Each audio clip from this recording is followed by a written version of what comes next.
So mga tol, malungkot na balita po para sa ating mga Pinoy boxing fans sapagkat sa kakatapos lang po ng laban ng kababayan natin na si Arthur Villanueva sa Amerika kontra sa top contender ng super bantam na si American Elijah Pierce. Talo po ang Pinoy via knockout sa round 4. Hindi kinaya ni Villanueva ang lakas ni Elijah Pierce, pero hindi naging madali kay Elijah Pierce na talunin itong si Villanueva dahil bumagsak sa round 2 itong si Elijah Pierce nang makatama ng solid na kanan ang Pinoy.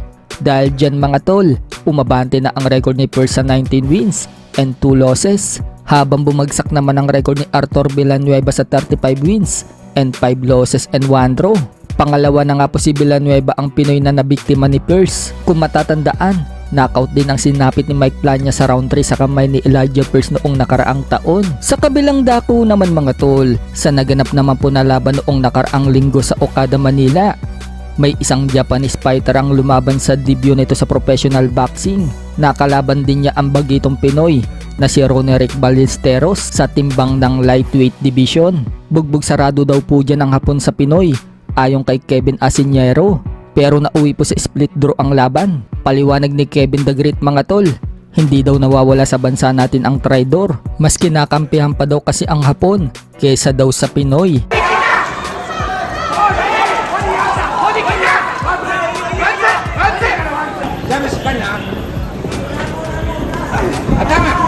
Judge Lorete scored it 57-57, even.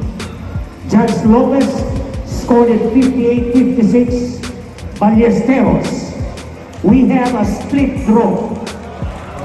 Sa kabilang banda naman mga tol, magandang balita naman po para sa nag-aabang kay former IBO Flyweight World Champion Dave Apolinario dahil ang pinapangarap niyang world title ay mangyayari na.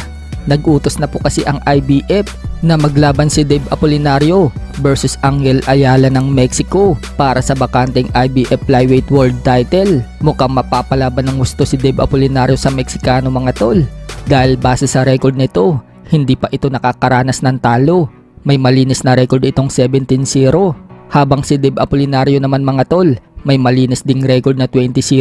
Kung matatandaan mga tol, nito lang February ang huling laban ni Apolinario sa Japan, kung saan tinapos niya ang Thai fighter na si Tanis Ongjunta sa loob lamang ng 4th rounds. Bagamat bumagsak si Apolinario sa Thai fighter, nakabawi siya, pinabagsak niya din ito at tinapos niya. So wala pa nga pong ibang detalye mga tol kung kailan at saan gaganapin ang laban.